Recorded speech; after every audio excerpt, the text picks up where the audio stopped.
I am a clinical psychologist with MPhil from Punjab University. हम दोनों कुछ same ठीक है। तो आई एम सर्विंग हेयर आपके नेबर में ही नईम इलेक्ट्रॉनिक्स की बेसमेंट में नेशनल हॉस्पिटल में as a clinical psychologist since 3 years है। और उससे पहले I have a 10 to 15 years experience of being in this profession, right. अच्छा जी, थैलेसीमिया फाउंडेशन ये जो है अल-वसीला, इसके साथ लास्ट ईयर से मैं ज्वाइन हुई हूँ और स्टोरी मेरी भी ऑलमोस्ट द सेम के ब्लड की ज़रूरत पड़ी। आफ्ताब साहब से बातचीत हुई भी थी, सर इसीलिए आए थे मेरे पास और मेरे पास इन्हीं का नंबर था और हर जगह से घूम फिरने के बाद ब्लड कहीं से नहीं मिला। वो एक रेयर ब्लड टाइप था और सर से मिला और अ pregnant lady needed the blood from my family और देन मेरा वो प्रॉब्लम सॉल्व हुआ। और उसके बाद वही बात जो सबने कही कि जब खुद पे पड़ती है तो समझ आती है कि कितना ज़रूरी है। सो देन उससे पहले तक मेरा ऐसा कोई ताल्लुक़ नहीं था किसी भी ऑर्गेनाइजेशन, ब्लड डोनेशन वाली किसी भी ऑर्गेनाइजेशन से।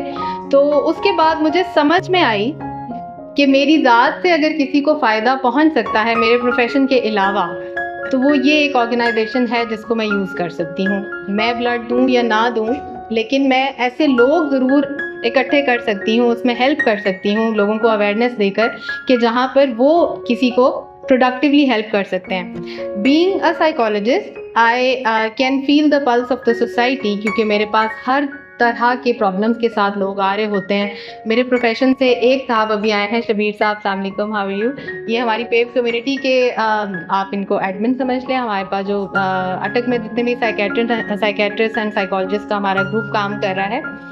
तो एक चीज़ जो मैं कहना चाहूँगी हमेशा, सर असलान साहब, first of all very nice meeting you, ठीक है। और एजुकेशन डिपार्टमेंट के साथ जब भी जो लोग अटैच होते हैं उनसे जब मेरी मुलाकात होती है या मेरे पास जब टीचर्स आते हैं, या अब तो माशाल्लाह से थोड़ी अवेयरनेस का ग्राफ बढ़ रहा है साइकोलॉजिस्ट के हवाले से, तो मेरे पास बच्चे खुद भी आते हैं मैट्रिक लेवल के, यूनिवर्सिटी लेवल के, कॉलेज लेवल के, विदाउट पेरेंट्स, ठीक है। और मैं जब ये चीज़ देखती हूँ कि हमारे बच्चों को हम कहते हैं कि जी आज के बच्चे बड़े जी पता नहीं किस साइड पे जा रहे हैं, बच्चों में पोटेंशियल है। जो मेरी नज़र से चीज़ गुजरती है, जिस चीज़ की मुझे कमी फील होती है, वो ये है कि गाइडेंस नहीं मिल रही है उनको। हम हर वक्त नेगेटिविटीज़ को या सोसाइटी के अंदर जो चीज़ें लैकिंग हैं उनको पॉइंट आउट तो करते रहते हैं, उसका ऑल्टरनेटिव नहीं देते। करना क्या है? मोबाइल यूज़ नहीं करना तो फिर क्या करना है, राइट?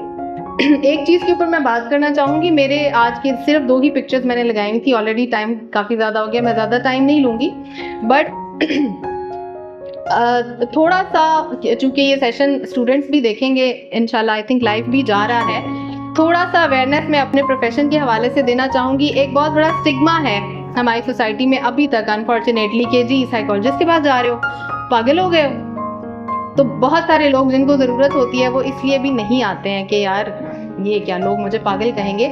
थोड़ा सा because educated people are here, general सी मैं इंट्रोडक्शन दे दूँ। There are 2 main categories of psychological illnesses, psychotic and neurotic. बिल्कुल ब्रीफ सा दूंगी, डिटेल में नहीं जाऊंगी। साइकोटिक इज द कैटेगरी कि जहाँ पे द पेशेंट ही और she has no contact with the reality. उसको नहीं पता मैं कौन हूँ, आप कौन हैं, जगह क्या है, कहाँ पर क्या बात करनी है, कहाँ पे कैसा बिहेव करना है। वो इंसान खुद को नुकसान पहुँचा सकता है या किसी और को नुकसान पहुँचा सकता है। So that is the category, psychotic category, के जहाँ पे पेशेंट को हॉस्पिटल एडमिशन की ज़रूरत है या फिर उसको प्रॉपर मेडिकेशंस के साथ साइकोथेरेपी की ज़रूरत है। The second category neurotic category. Neurotic category वालों को मैं पर्सनली, बाकी भी आई अप्रिशिएट कि बाकी लोग भी इसी को फॉलो करें, मैं उन्हें पेशेंट्स भी नहीं कहती हूँ, they are not the patients, I call them the clients. अब वो कैटेगरी है क्या? वो कैटेगरी ये है कि the person is leading a very normal life, अपनी रोज़मर्रा ज़िंदगी के काम वो बहुत अच्छे से कर रहे हैं। अगर वो मेल है, फादर है, वो अपना ड्यूटी कर रहा होगा, फैमिली को संभाल रहा होगा, फाइनेंसेस मैनेज कर रहा होगा। फीमेल है, मदर है, फैमिली संभाल रही है, बच्चों को देख रही है, खाना, एवरीथिंग। स्टूडेंट है, उसका काम है पढ़ाई करना, पढ़ाई कर रहा है, खेल रहा है, सब कुछ। यानी कि ज़िंदगी एक अच्छी ज़िंदगी वो गुजार रहे हैं, बैलेंस। जस्ट 1, 2 या 3 एरियाज़ हैं लाइफ के जहाँ पे उन्हें गाइडेंस की ज़रूरत है, हेल्प की ज़रूरत है। वो एरियाज जनरली 2 से 3 नॉर्मली हुआ करते हैं। एक तो इमोशनल प्रॉब्लम्स, ठीक है। इमोशनल प्रॉब्लम्स में एक एग्जांपल देती हूँ, एग्रेसिव आउटबर्स्ट। क्लाइंट्स आते हैं न्यूरोटिक कैटेगरी वाले, मैडम जी गुस्सा ही नहीं काबू आता, ड्यूटी पे हर एक से लड़ रहा हूँ, कितनी ड्यूटीज चेंज कर चुका हूँ, फैमिली में लड़ रहा हूँ, बीवी से लड़ रहा हूँ, माँ बाप से बदतमीजी कर रहा हूँ, घर वालों से बदतमीजी कर रहा हूँ, बच्चों को मार रहा हूँ, गुस्सा नहीं काबू आता। वैसे मैं बहुत अच्छा कमा रहा हूँ, घर में किसी चीज की कमी नहीं है, मैं बीवी को किसी चीज की कमी होने ही नहीं देता, फिर भी मुझसे खुश नहीं होती। कहाँ से खुश होगी, कहाँ से खुश होगी? ठीक है, तो problem is the emotional side, ठीक है, या बिहेवियरल भी इसको कह सकते हैं। तो anger is basically an emotion, उसका जो मैनिफेस्टेशन है that is behavioural. Then the second thing, mood, ठीक है। अब जो हमारा मीडिया है, मीडिया सोशल मीडिया कह लो या इंटरनेट के ऊपर जो इंफॉर्मेशन तक एक्सेस है, नो नॉट दैट मीडिया, ठीक है, इंफॉर्मेशन तक एक्सेस जनरली यूट्यूब और गूगल से हम जाते हैं, ठीक है। अब किसी को अगर 2 दिन बीपी हाई किसी का रह रहा है तो मैं उसको हार्ट पेशेंट नहीं कह देती हूँ। किसी की 2 दिन शुगर हाई आ रही है किसी भी वजह से तो उसको डायबिटिक पेशेंट हम नहीं कह देते हैं। उसके लिए कुछ क्राइटेरियाज हैं जिनका फुलफिल होना पहले बहुत ज़रूरी है। Same is the case with psychological illnesses. अभी हम साइकोटिक कैटेगरी को छोड़ देते हैं, जस्ट न्यूरोटिक की बात करते हैं। फॉर एग्जाम्पल आप एंजाइटी को ले लें, हम सब एक फैशन टर्म हो गया नहीं जी, मैं तो भाई एंजाइटी का मरीज ही होगा, मैं बहुत एंशियस हूँ, मुझे तो एंजाइटी हो रही है। एंजाइटी इतना जनरल टर्म यूज होने लग गया है कि लोगों को लगता है कि हाँ भाई सारे एंशियस हैं। General anxiety is something different, but जो पैथोलॉजिकल एंजाइटी है उसके लिए कुछ क्राइटेरिया का फुलफिल होना ज़रूरी है, कुछ टाइम ड्यूरेशन का फुलफिल होना ज़रूरी है, फिर हम किसी क्लाइंट को जाके उसको लेबल करेंगे कि yes this is a patient और this is a client of anxiety with anxiety disorder. इसी तरह डिप्रेशन ले लें आप, ठीक है। एक clinical depression is something else कि जहाँ पे बंदा इतना डिप्रेस्ड है कि उसको मेडिकेशन और उसकी ज़रूरत है, बट एक जनरल डिप्रेशन जो है उसके अंदर अगर लेट सपोज 10 उसकी आप कह लो कि सिम्टम्स हैं, तो उस 10 में से 8 या 9 सिम्टम्स पूरे होंगे, साथ में एक टाइम ड्यूरेशन है वो पूरा होगा, फिर मैं किसी को कहूँगी कि ये डिप्रेशन का मरीज है। ऐसे हर किसी, इवन के अगर पर्सनैलिटी डिसऑर्डर पे बात कर ले, अभी रिसेंटली मेरे पास एक बच्ची का केस आया, उसकी मदर उसको लेकर आई, 13 ईयर्स ओल्ड चाइल्ड, मैडम ये नार्सिसिस्टिक पर्सनैलिटी की बच्ची है। You have some information narcissistic personality क्या होती है, ज़रा सर्च कीजिएगा, अपने ऊपर अप्लाई नहीं करना, किसी में भी नहीं करना, बट ये इतना सीरियस डिसऑर्डर है। आजकल काफ़ी लोग हैं, वही बात फिर आ जाती है कि हम लेबल करना हमारे लिए आसान होता है, बट कैटेगरी फुलफिल होना ज़रूरी होती है। सो वो आप ये सोचिए कि एक बच्चे को 13 साल की उम्र में अगर उसके घर वालों से ये लेबलिंग मिल रही है नार्सिसिस्टिक, वो नहीं भी होगी तो क्या होगी, वो हो जाएगी, राइट। तो इसलिए मैं बात कर रही थी कैटेगरीज की, तो लोगों को ये अवेयरनेस देना। अच्छा, तीसरी एक बहुत मेन कैटेगरी है कपल्स के हवाले से, जो मैरिड कपल्स हैं, फैमिली काउंसलिंग। लोगों को लगता है अच्छा हमारे माशरे में क्या है जी, बच्चा जवान हो गया, शादी कर दो, शादी हो गई, बच्चे हो गए, आगे कोई बताता है? कोई नहीं बताता। उससे आगे की गाइडेंस नहीं है। उससे पहले लोग कहते हैं हमारी मर्जी से जिंदगी गुजार लो, अब करो जो करना है। तो basic life start from responsibilities. उससे पहले तो एक वो हनीमून फेज चल रहा होता है। अभी रिस्पॉन्सिबिलिटीज आने पे आपको अपना मैरिड लाइफ का जो टाइम पीरियड है उसको क्या करना है, क्योंकि इख्तलाफ तो आएगा। दो ह्यूमन बीइंग्स आपस में एक जगह रहने के लिए राजी हुए हैं, उन्होंने अपना जर्नी स्टार्ट किया है, रोबोट तो नहीं है ना दोनों। एक का अपना सोच है, दूसरे का अपना एक नज़रिया है, दोनों फुल फ्लेज एक स्टाइल ऑफ लाइफ के बैकग्राउंड से आए हुए हैं, ठीक है। इख्तिलाफ राय होना इज पार्ट ऑफ लाइफ। ऐसा तो नहीं हो सकता वो कहे कि जैसे मैं कह रहा हूँ वैसे ही करो, और दूसरा पार्टनर कहे नहीं ऐसा तो नहीं हो सकता, मैं तो तुम्हारे लिए चेंज नहीं हो सकती, जैसे मैं कह रही हूँ वैसे करो। अब आगे फिर क्या होता है, फिर लड़ाइयाँ होती हैं। और लड़ाई होना बुरी बात नहीं है, इख्तिलाफ राय होना बुरी बात नहीं है। हमारी सोसाइटी में प्रॉब्लम यह है कि ये सिखाता कोई नहीं है कि इख्तिलाफ राय को भाई हल कैसे करना है। सिर्फ गालम गलोच के साथ या ऊंची आवाज के साथ या मारपीट के साथ हल करना एक रास्ता है, दूसरा रास्ता चाय की प्याली पे भी इख्तिलाफ हल हो सकता है, ठीक है। ये है हमारा प्रोफेशन कि जहाँ पे हमारे पास कोई जादू की छड़ी नहीं है, हमने जाके किसी के हालात चेंज नहीं करने हैं, ठीक है। हमने क्या करना है, आइडेंटिफाई करना है प्रॉब्लम्स को कि प्रॉब्लम किधर है, यहाँ है, इमोशंस में है, इन्वायरमेंट में है, बिहेवियर में है, किधर है, और फिर हमने आइडेंटिफाई करके basically because we are the professionals, हमारी ट्रेनिंग ही ये है कि हमने देखना है कि अब वो जो प्रॉब्लम है जो आइडेंटिफाई हो चुका है उसको ठीक कैसे करना है। So always remember psychotherapy is client centred. Client centred mean मैंने आइडेंटिफाई करके गाइड करना है, काम क्लाइंट ने खुद करना है। मैं उसकी घर जाके कान पकड़ के उसको नहीं करवा सकती उसका बिहेवियर ठीक, राइट। तो ये थोड़ा सा एक डिफरेंस था। तो I would like you people to be my assistant in spreading awareness, ठीक है। लोगों को बताइए कि अगर आपको लाइफ के इन तरह के मसले आ रहे हैं तो गो टूवर्ड सम स्पेशलिस्ट, ठीक है। जैसे आपको हार्ट प्रॉब्लम है तो हार्ट स्पेशलिस्ट पे जाते हैं, स्टमक प्रॉब्लम है तो मेडिकल स्पेशलिस्ट पे जा रहे हैं, आई स्पेशलिस्ट पे जा रहे हैं आंखों के मसले के लिए। तो अगर बिहेवियरल और इमोशनल प्रॉब्लम्स आ रहे हैं, समटाइम्स 90% ऑफ द टाइम मेरे पास जो क्लाइंट्स आ रहे हैं वो कैथारसिस के लिए आ रहे हैं। You know what is catharsis? अंदर का गुबार निकालना है सिर्फ, तो हमारा काम है ना ये, ठीक है। So the thing is again आप देखिए, हाँ very good question, this is also very important कि हम भी इंसान हैं तो असर तो होता है हम पे भी। नहीं, नॉट ट्रांसपेरेंट।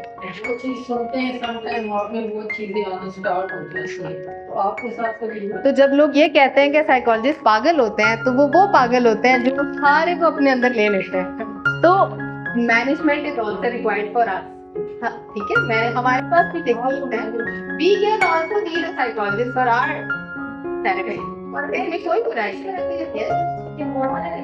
ऑफ कोर्स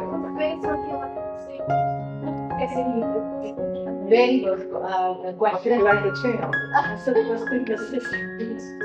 देखिए मैं आपको बताऊं, फॉर एग्जाम्पल एक एग्जाम्पल देती हूँ। अभी आजकल इसका मीडिया के ऊपर बहुत ज्यादा शोर भी है और बड़ी अच्छी बात है अवेयरनेस की कि खवातीन के अंदर 30 और 35 प्लस एज के बाद जो उनके एकदम से हार्मोनल चेंजेस आते हैं। फीमेल के साथ असल में आप तो माशाल्लाह बड़े हैं, एजुकेटेड भी हैं और समझदार भी हैं। यू नो कि फीमेल का जो एक मंथली साइकिल है उसके अंदर डेली बेसिस के ऊपर, वीकली बेसिस के ऊपर उनके हार्मोनल चेंजेस आ रहे हैं। तो दैट इज व्हाई एक मेजर डिफरेंस हम मेल और फीमेल के अंदर चंद चीजों के अलावा, बॉडीली चीजों के अलावा फर्क कोई नहीं है, ठीक है। वो बात लंबी हो जाएगी, बट हाँ सोचने का एक तरीका फर्क कि male are more practical and females are more emotional. They are more emotional because of biology, because of those hormones. उन हार्मोन्स को अगर समझ लिया जाए तो आधे मसाइल इसको माशरे में वैसे ही हल हो जाएंगे, ठीक है। सो वापस आते हैं, टाइम बहुत ज्यादा हो गया, तो इंशाल्लाह अगर मज़ीद कुछ क्वेश्चन हो please do come to me, do talk to me, आप मुझसे कांटेक्ट कर सकते हो, किसी को रेफर करना चाहे रेफर कर सकते हैं। We are available for positive hormones. So these are 4 hormones in our body, जो chemicals हैं जो रिलीज होते हैं हमारे ब्लड में, हमारे ब्रेन में, they are regulating our system, ठीक है। DOSE, डोज के नाम से आप याद कर लें, dopamine, oxytocin, serotonin and endorphin. Call से आती हूँ, dopamine is basically for the rewarding chemical, reward is happy hormone, all of these are happy hormones। मैं बात इस पे आ रही हूँ कि ये happy hormones की अभी तक प्रॉब्लम कहाँ आ रही है हमारी यंग क्या ओल्डर जनरेशन में भी। मेरे पास बूढ़े लोग भी आते हैं, मैडम चैटिंग से रुका ही नहीं जा रहा, क्यों है उस तरफ आपकी क्यों है, साइंस क्या है पीछे इसके। Mind and body are connected, बहुत कनेक्टेड। जो माइंड करेगा उसका बॉडी पे इफेक्ट होगा, जो बॉडी करेगी उसका अगेन माइंड के ऊपर इफेक्ट होगा जरूर, ठीक है। रिवॉर्डिंग हार्मोन हमारे डोपामिन है। किसी भी चीज के एडिक्शन प्लेजर देती है, ठीक है, सिगरेट है, मोबाइल है, एनीथिंग जो भी आपको मजा दे रही है। बच्चे गेम खेलते हैं मोबाइल के ऊपर, क्या मिलता है उनको एक प्लेजर मिलता है जो यहाँ क्रिएट हो रहा है डोपामिन की सूरत में। एडिक्शन उस सब्सटेंस की नहीं होती, एडिक्शन उस डोपामिन की होती है जो यहाँ रिलीज हो रहा है, ठीक है। अब क्या हो रहा है कि डोपामिन एक हमारा रिवॉर्डिंग हार्मोन है। हमारा ब्रेन अल्लाह ताला ने बनाया ऐसा है कि उसको रिवॉर्ड बेस के ऊपर काम करता है। वो जैसे हम बच्चों को कहते हैं ना, बेटा टॉफी चाहिए, पहले मेरा ये काम करो, या पहले मार्क्स लेकर आओ फिर तुम्हें साइकिल मिलेगी, रीइंफोर्समेंट के ऊपर काम करता है। अब हम जब आर्टिफिशियल वेज दे देते हैं अपने ब्रेन को रीइंफोर्समेंट के या उस रिवॉर्ड के, जैसे कि गेमिंग है, जैसे कि मोबाइल की स्क्रॉलिंग है, अब स्क्रॉलिंग पे डोपामिन क्यों रिलीज हो रहा है? क्योंकि हर नई वीडियो पे आपको मजा आ रहा है, कुछ फनी आ रहा है, और फिर एक प्रिडिक्शन भी नहीं होती है कि अगली रील पता नहीं कौन सी वाली रील आएगी जिस पर मुझे बहुत मजा आएगा, राइट? फिर अगर आप एडिक्शन की बात करें, जो बच्चे ड्रग एडिक्शन में चले जाते हैं, स्टार्ट में तो वो प्लेजर के लिए जाते हैं ना, पीयर प्रेशर होता है, ओए तू इतना बुज़दिल है, सिगरेट भी नहीं पी सकता। 100% ऑफ द टाइम आप किसी बच्चे से पूछे एडिक्शन में कैसे आए थे, पीयर प्रेशर से आया था, ठीक है? एक छोटी सी परसेंटेज होगी जो ये कहेंगे कि डिप्रेस था, कहीं कोई प्रॉब्लम था तो मुझे लगा, फिर वही फरार का रास्ता है, ठीक है? तो वो फरार का रास्ता इख्तियार करने के लिए थोड़ा सा उन्होंने पॉजिटिविटी का वो लिया, और फिर वो उस डोपामिन जो रिलीज हुआ, अब ब्रेन को और चाहिए, अब और चाहिए, अब और चाहिए, तो फिर वो डोज बढ़ती चली जाती है, ठीक है?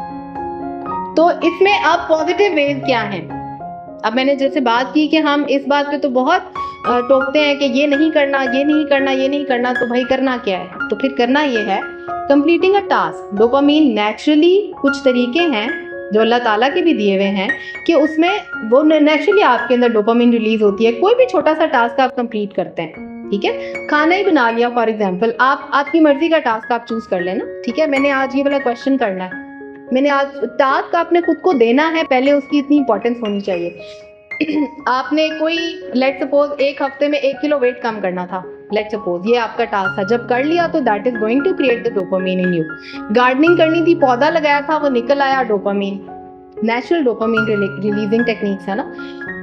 Doing self care activities, eating food your favourite food, celebrating little wins, ये वो नेचुरल तरीके हैं।